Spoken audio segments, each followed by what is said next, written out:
du pacte franco-allemand, mais c'est tous les pays d'Europe, on est tous dans la même merde. Donc je veux parler du sujet que je connais, qui est l'agriculture. Parce que on a un ennemi commun, en col blanc, un assassin qui veut faire disparaître 5-6 milliards d'habitants sur la planète. Donc l'objectif, c'est de réveiller les peuples. Donc moi j'aimerais qu'il y ait un peu plus d'enthousiasme là, et que tout le monde soit réveillé, tout le monde en parle à ses voisins, sur les réseaux, puisque c'est la grande mode, et qu'on fasse comprendre qu'il n'y a pas que la France qu'on est dans la merde, c'est pareil dans les autres pays d'Europe, et qu'il faut qu'on se soulève tous en même temps contre ces gouvernements satanistes, comme je dis, francs-maçons, sociaux, puisqu'il faut bien identifier notre adversaire pour le combattre. Ce qui se passe en Palestine, c'est exactement ce qui se passe en Europe, il ne faut pas rêver. C'est les mondialistes, les soi-disant pays de l'Europe et d'Amérique contre les BRICS. Moi, c'est ce que j'entends dire, hein. Je vous répète ce que j'entends, mais je pense que c'est la vérité. Donc, ce qu'ils ont décidé de faire, c'est de, comme je vous l'ai dit tout à l'heure, faire disparaître l'agriculture, parce que on est, comme en France et en Allemagne, on a le matériel qui fait peur, on a des tracteurs. Donc, moins il y aura de paysans, mieux à l'avenir ils seront tranquilles, parce que moins il y aura de manifestations. Et ils savent très bien que s'ils risquent d'avoir chaud aux fesses, ça sera surtout à cause des paysans. Parce que si on regarde l'histoire de France, les révoltes populaires, elles sont toujours venues du monde paysan. Donc en ce moment, le monde paysan, il est un petit peu au boulot et à l'arrêt, mais je suis sûr que ça va repartir de plus belle. Et l'avantage qu'on a, c'est qu'on a le peuple qui nous soutient à 80%. Ouais. Donc, imaginez des tracteurs avec un peuple en furie. Je pense que nos oppresseurs, les assassins en col blanc, eh ben, ils auront du souci à se faire.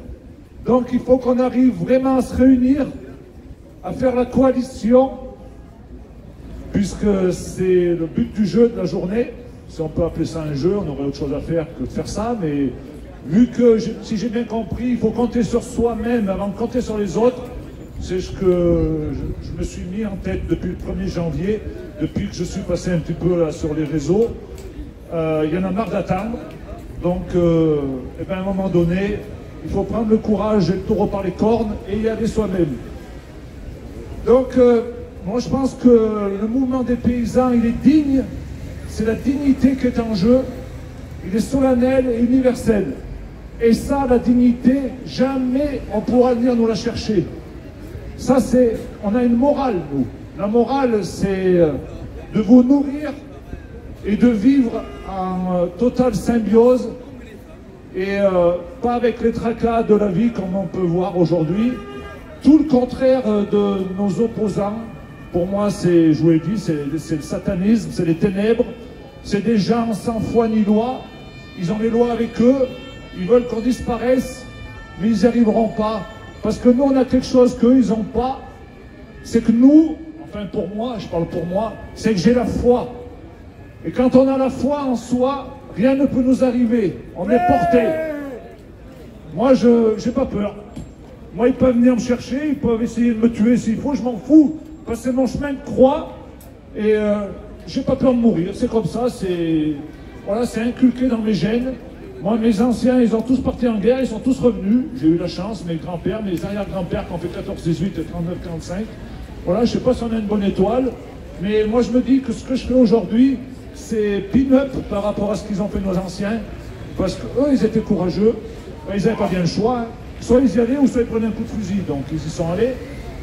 Et moi, ce que je fais aujourd'hui, mon petit combat à mon échelle, c'est surtout en leur mémoire, parce qu'ils avaient cet esprit patriote et la souveraineté qui était ancrée dans leur gène. Tout le contraire de ce qu'on a aujourd'hui, enfin nous, nos élites et les jeunes qui n'ont pas compris. Il faut que les jeunes ils se réveillent, parce que moi à 50 ans, mon avenir est derrière moi. Si je me bats, c'est pas pour moi, c'est pour les jeunes. Et moi j'aimerais que les jeunes ils le comprennent tout ça. Parce que le jour où ils vont comprendre, ça sera peut-être trop tard. Donc il faut qu'ils se réveillent, et très très vite, avant qu'il ne soit trop tard. Donc faites passer le message auprès des jeunes que si demain ils veulent continuer à manger et pas attraper un cancer à la naissance quasi, eh bien, il va falloir peut-être sauver l'agriculture, mais pas que française, l'agriculture européenne, parce que la mondialisation, on y est dedans. Même moi qui suis patriote avec du sang bleu, blanc, rouge, moi quand je fais le don du sang, ils me disent vous êtes à part des autres, monsieur, vous avez du sang bleu, blanc, rouge. J'ai dit ben oui, qu'est-ce que vous voulez? Moi je suis comme ça.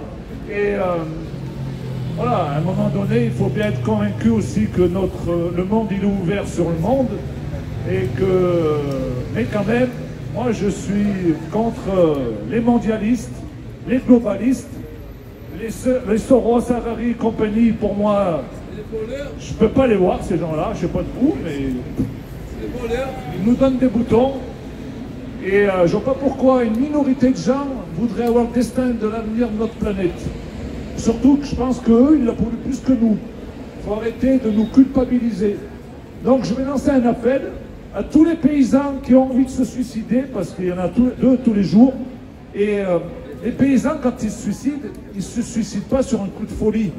Ils ne vont pas prendre un fusil et se faire péter comme ça en l'espace de 30 secondes. C'est toujours bien réfléchi, parce qu'ils n'ont pas d'autre issue de sortie. Ils sont dans le couloir de l'abattoir et ils ne peuvent plus faire marche arrière. Ils sont endettés jusqu'au cou. Et dans l'agriculture, on a un souci, c'est qu'on n'aime pas en parler de nos problèmes. C'est dur d'en parler. Donc on préfère mieux disparaître et d'aller dans l'au-delà.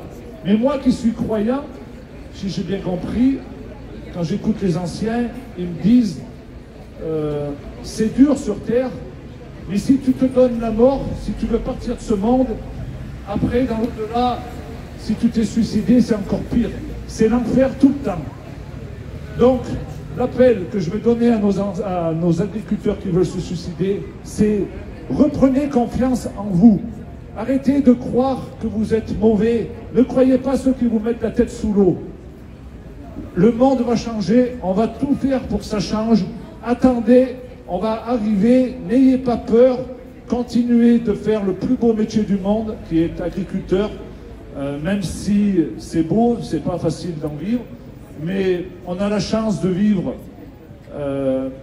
avec la nature, avec la terre, et ça, celui qui n'est pas paysan, il ne peut pas le comprendre. C'est pour ça que les jeunes ne comprennent pas. Les anciens, les 50, 60 ans, vous le comprenez, parce que vos parents, vos grands-parents étaient agriculteurs, vous avez couru en culotte courte quand vous étiez jeunes dans les campagnes. C'est pour ça que vous êtes souvent attachés à mon discours, parce qu'il y en a très peu qui parlent d'agriculture, puisque ceux qui sont supposés en parler, ils ne savent pas en parler. Là, les Rousseau, Pipo Rousseau, le président de la FNSEA, lui, il ne sait que parler d'argent, d'agro-industrie, d'agroalimentaire, il ne sait pas parler aux paysans. Donc c'est pour ça que je suis assez... Je vous touche, et vous aussi, quand vous venez me voir, vous me touchez, parce que je me dis, je suis dans le vrai. Mon discours, il n'est pas forcément à côté de la plaque. Même moi, si le 2 janvier, ma première vidéo que j'ai fait, je ne pensais pas en arriver là. Mais je me dis, si j'en suis arrivé là, c'est que j'ai parlé vrai et que j'ai pas triché. Il ne faut pas tricher avec les gens. Si on triche, tôt ou tard, ça vous retombera dessus. Moi, comme je dis, ils peuvent m'attaquer. J'ai le cul propre, j'ai rien à me reprocher. Tout ce que je fais, comme je vous l'ai dit tout à l'heure, c'est en l'honneur de nos anciens, mais c'est pour l'avenir de nos enfants. Ça, il faut bien le comprendre. On est de passage sur cette terre et ça peut aller très vite, très très vite. Donc, aujourd'hui, votre alimentation, elle est à 50% due aux importations. Et ça va augmenter, puisqu'il y a plus de paysans en France et en Europe. Donc, imaginez un instant qu'il y ait une guerre, qu'il y ait un tremblement de terre, qu'il y ait vraiment un virus fatal, et qu'il n'y ait plus d'importation. Imaginez là, Paris, je crois que vous êtes 20 millions avec la banlieue d'habitants, je crois qu'il faut 25 000 tonnes d'alimentation par jour. Je pense qu'il n'y aura pas assez de rats pour tous vous nourrir s'il n'y a plus d'importation, à mon avis. Donc, prenez conscience que vous êtes dans une prison à ciel ouvert. J'en suis convaincu. Donc, moi, si j'ai un conseil à vous donner, c'est faites demi-tour, allez de nouveau dans les campagnes. Parce que là, on vous a mis dans une prison à ciel ouvert pour pouvoir avoir la main mise sur vous. Ils feront ce qu'ils voudront de vous.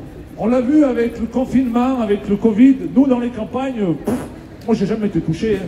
J'ai toujours été dans mes champs, m'occuper de mes bêtes, et on faisait ce qu'on avait à faire. Mais je savais bien que chez vous, vous viviez l'enfer sur terre. Donc ça peut revenir.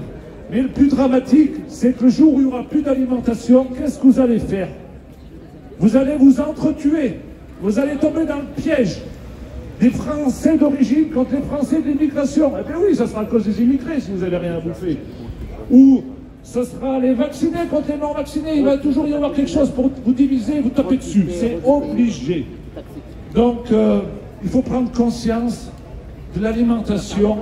C'est le médicament ultime pour se nourrir et pour vivre, l'alimentation. Et une alimentation saine et équilibrée qu'en France, on a toujours su faire, mais que là, on est en train de nous faire perdre. Ils sont en train de nous faire perdre nos terroirs et nos territoires pour la mondialisation, toujours pareil. Et comme j'ai dit tout à l'heure, le but ultime aujourd'hui, c'est que les paysans français vous fabriquent l'électricité pour charger votre portable ou charger votre voiture. C'est ça qu'il faut vous mettre dans la tête. Les paysans ne sont plus là pour vous faire du steak haché, de charolaise ou de limousine. Et malheureusement, si on ne se bat pas et si on ne gagne pas, là en 2024, c'est tout proche, vous allez manger du steak haché cellulaire. Et avec du ketchup et de la mayonnaise, vous n'y verrez aucune différence. Sauf que la différence, ce sera que vous aurez un cancer très rapidement. Parce que ça sera de la merde ce que vous allez manger. Et l'avantage, c'est que ça ne sera pas cher. Donc quand il y aura un salaire universel à 700 €, tout le monde va se jeter là-dessus. Ou du moins, vu que les jeunes ne connaîtront pas la bonne bouffe autrement, et bien ils vont manger ça, comme depuis des années avec le McDo, avec les kebabs et compagnie, et bien ça va rentrer dans les mœurs. Et petit à petit, ils vont vous contrôler. Parce que dans cette bouffe artificielle, ils vont mettre tel ou tel ingrédient pour telle ou telle population, pour la faire vivre ou moins vivre. Si par exemple, c'est des gens qui sont inactifs, qui sont gênants pour la société, eh bien ils vous feront disparaître à petit feu, ils y mettront ce qu'il faudra, puisqu'ils auront toute la chaîne d'alimentation sera à leur portée de main. Ils n'auront plus besoin de passer par les paysans. Donc, si vous avez des questions, eh ben, je peux y répondre, du moins si j'y arrive. La coalition, eh ben, moi j'espère que les paysans, ils vont se réveiller. Et comme je sais que les paysans, ils ont du mal, parce qu'il faut toujours qu'on leur prenne la main, les syndicats, pour les amener. Et vu qu'il y a 50% des paysans qui ne sont pas syndiqués, je vais aller les chercher, moi. On va monter un syndicat. D'ailleurs, je lance l'appel. Je vais rendre hommage à un monsieur du Cantal, un agriculteur comme il y en a très peu, il y en a je pense qu'un en France qui s'est toujours battu. C'est mon père spirituel, il s'appelle Baptiste Servan. Il a monté le SAMU, il a monté le syndicat des agriculteurs mécontents du système agricole, le SMSA.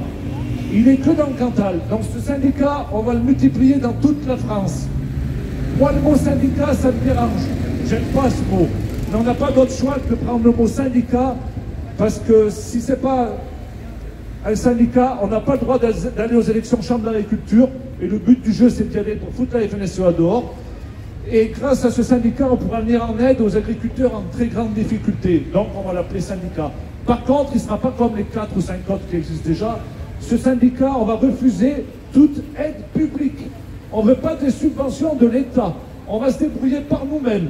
On mettra des cotisations, on fera des appels aux dons, parce que du moment où vous touchez des subventions de l'État, vous êtes de l'opposition contrôlée, et vous allez en manifestation, pas quand vous le voulez, mais quand le président de la République ou ses ministres veulent que vous allez en manifestation. C'est tout décidé à l'avance. C'est le ministère de l'Agriculture qui vous dit la date de départ, la date de fin. Donc nous, on n'a pas besoin... Nos anciens, quand ils ont pris la Bastide, ils n'ont pas dit qu'ils pouvaient la prendre à telle heure, à tel jour. Non, le but du jeu de faire une manifestation, c'est de la faire quand on ne nous attend pas. Voilà, moi je pars de ce principe. Il faut prendre notre adversaire par surprise. Voilà. Ouais. Vas-y. moi j'ai une question. Je t'ai vu dans une vidéo il y a 2 jours. Tu as parlé des lentilles du puits. Je ne savais pas que tu faisais aussi de la lentille avec ton tracteur. Et tu as dit un truc que tu peux m'expliquer parce que moi j'ai pas tout compris. Tu as dit on doit planter nos lentilles avant le 1er juin. Alors que la pluie, moi j'ai un ami qui est un jardinier hors pair. Il dit j'ai rien planté. Là il a plu, il n'arrête pas de pleuvoir. Et son jardin est en descente. Il dit heureusement que mon jardin est en descente, toute la flotte va en bas. Mais toi, ça veut dire que, explique-nous, tu vois, tes lentilles, tu peux pas les planter, t'attendais qu'ils fassent un peu plus sec. Et là, tu as dit, mais au 1er juin, je pourrais plus. Voilà. Alors voilà, c'est quoi cette histoire? La vidéo, je l'ai faite hier, à peu près sur cette heure, il y a à peu près 24 heures. J'étais en train de semer mes lentilles, vu que je savais qu'il fallait que je vienne. Et je me suis dépêché parce que j'ai dit, on n'est pas à l'abri qu'il repleuve. Et tout à coup, ça risque de se manquer. Et si je les ai pas semés avant le 1er juin, eh bien mes terres qui sont labourées, je ne pourrais pas y faire de lentilles parce que c'est une AOP avec un cahier des charges bien précis et bien strict, où si jamais je viens faire des lentilles le 1er juin ou le 2 juin, eh ben je suis en fraude totale. Donc si mes voisins me prennent en photo ou si je suis dénoncé, et vu que par ma pseudo-petite notoriété, il vaut mieux que je fasse les choses en temps et en heure, parce qu'il y aura toujours quelques collabos, hein, vous savez. Autour de nous, il y a mieux de collabos que de résistants. Mais sachez qu'en 39, ils n'étaient que 80 résistants, et à la fin, les collabos, on les rasait, ils n'étaient pas bien nombreux. Donc on en est au même stade qu'en 39. On nous met des lois liberticides parce qu'on est tombé dans une société de loisirs. Il n'y a que les loisirs qui comptent, et en même temps, on vous enlève la liberté. C'est très bien fait comme ils font. Ils savent très bien faire. Ils vous donnent d'un certain côté, de l'autre côté, ils vous l'enlèvent. Bah, espérons que ça pousse alors. Avant le 1er juin. Oui. Parce que là, la pluie, cette année, elle est mauvaise, l'année. Hein. Très mauvaise. Voilà. J'aimerais savoir où en sont les vaccinations sur le bétail. Qu'est-ce que l'OMS a prise sur ce genre de choses? Parce qu'on avait parlé qu'effectivement, on risquerait de faire vacciner des animaux d'une certaine façon. Je voudrais savoir ce qu'il en est actuellement. En élevage bovin, comme moi, pour le moment, on n'a rien. Mais je sais qu'en volaille, il y a beaucoup de vaccinations par rapport à la grippe aviaire et compagnie. Mais en élevage bovin, pour le moment, rien ne nous est imposé.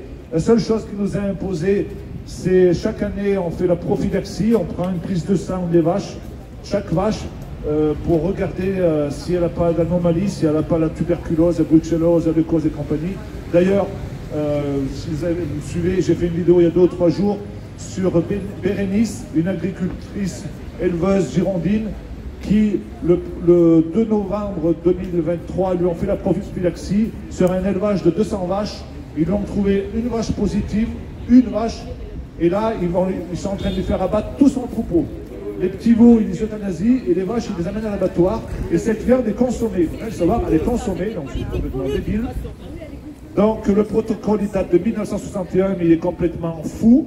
On est le seul pays en Europe qu'on a un tel procédé, alors qu'il ne marche pas, puisqu'on a toujours de la tuberculose en France, surtout dans la région sud-ouest. Donc quand ça ne marche pas, il faut peut-être pouvoir changer. Donc, on l'a vu la vidéo, on l'a vu. Ça marche plus. Maurice, ça marche pas. Le micro. J'ai peut-être passé le temps, j'ai plus le droit de parler, peut-être. Donc, oui, j'en étais avec la tuberculose. C'est scandaleux parce que chaque année, il y a à peu près une centaine d'élevages qui sont éradiqués. Ça fait à peu près 10 000 têtes de bovins qui sont supprimées. Et dans ce cas bien précis, chez Bérénice, elle avait vendu du bétail à côté de chez moi dans la Loire. Et ben, pour une bête, pour une vache qui avait été vendue dans la Loire, et bien le troupeau aussi a été abattu totalement. C'est l'histoire dingue tout ça. Tout est fait pour supprimer l'élevage. Ça, il faut bien remettre dans la tête. 20 minutes.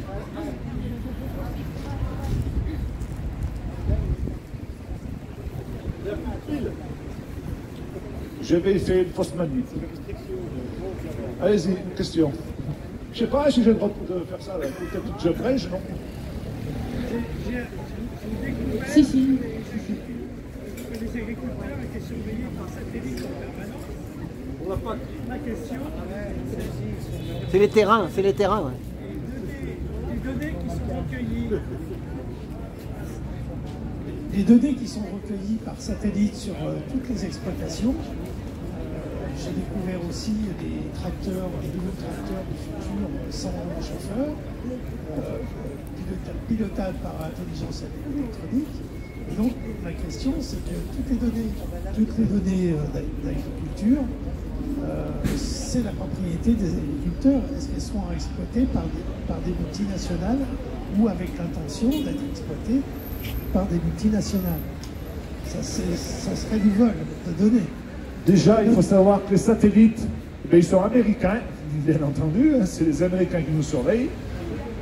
Et c'est pour éviter les contrôles PAC, pour éviter que les contrôleurs viennent sur nos exploitations, parce que des fois ça se passe mal. Il y en a que des fois ils prennent une bonne branlée, parce qu'à des moments donnés, c'est comme voilà, les gendarmes, il y a des bons et des mauvais. Des fois vous vous faites arrêter et vous n'êtes jamais en règle. Et là c'est pareil. Donc là ils le font par satellite, et je pense que les données elles vont bien leur servir. Et c'est un peu du vol, c'est de l'espionnage. D'ailleurs maintenant on peut même plus pisser dehors parce qu'on est surveillé, c'est fou. Hein. BlackRock qui veut acheter des terrains agricoles. Ouais, il en a beaucoup acheté en Amérique, en Ukraine. Et on sait, hein, nous, là si on n'arrive pas à faire quelque chose cette année, on sait très bien que nos terres ils vont nous les voler. Hein. On va être expropriés.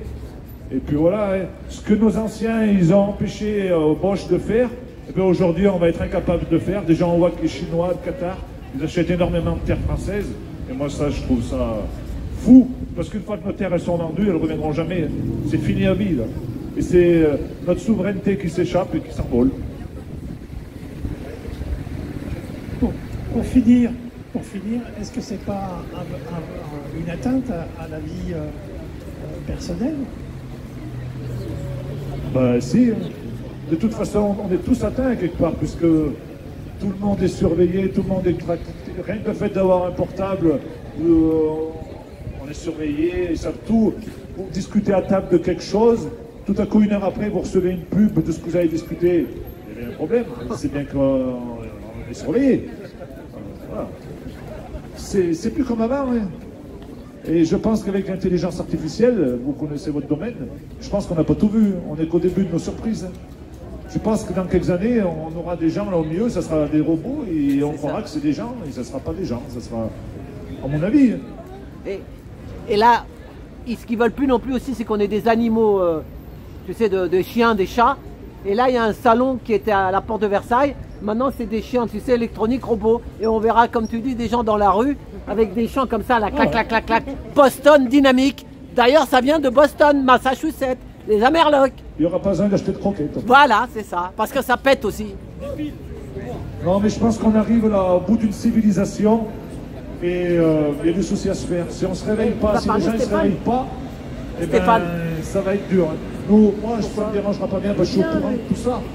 Mais celui qui est dans son petit monde, la chute va être fatale. Il en a fait des gardes à vue. Hein. Si lui, il ne parle pas, moi, je passe rien du tout. La coalition. Une dernière question, peut-être.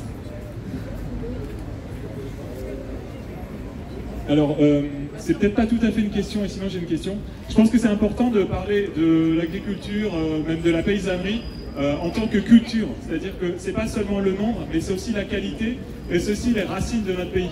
Et c'est vraiment important, je pense, de prendre ce point en considération.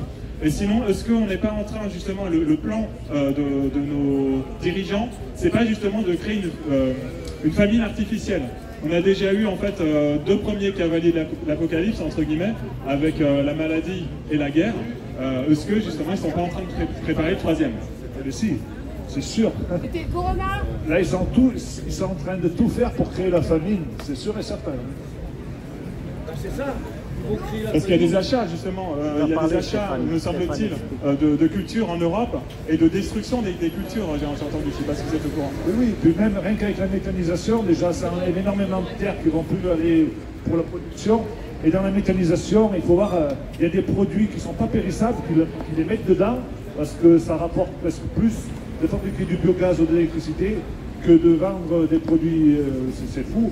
Et puis on perd beaucoup de terres. Il faut savoir qu'en France, on perd à peu près un département tous les 10 ans de bonnes terres agricoles en infrastructures immobilières, routières et compagnie. En plus, Il y a du terrain qui est en zone inondable de plus en plus, parce que pendant des années, on a construit un peu n'importe où. Et puis surtout, avec l'aberration des escrocs écolos, bobos, parigots, je dirais, il ne faut plus curer les fossés, il ne faut plus curer les rivières. Donc, comme dans le Nord, il en arrive un moment où les terres, eh ben, elles sont sous le fond de rivière, donc elles sont, dès qu'il pleut, elles sont, le niveau d'eau est en dessous de la rivière, donc elles sont tout de suite inondables. Voilà. Je défends les bobos parisiens, c'est pas tous des escrocs. J'en côtoie, je peux vous garantir qu'au niveau plateau, c'est pas tous des escrocs. Encore heureux, c'est des cathos, mais c'est quand même des bobos parisiens. J'ai pas dit cathos, hein. Ah non, oui, mais bobos parisiens.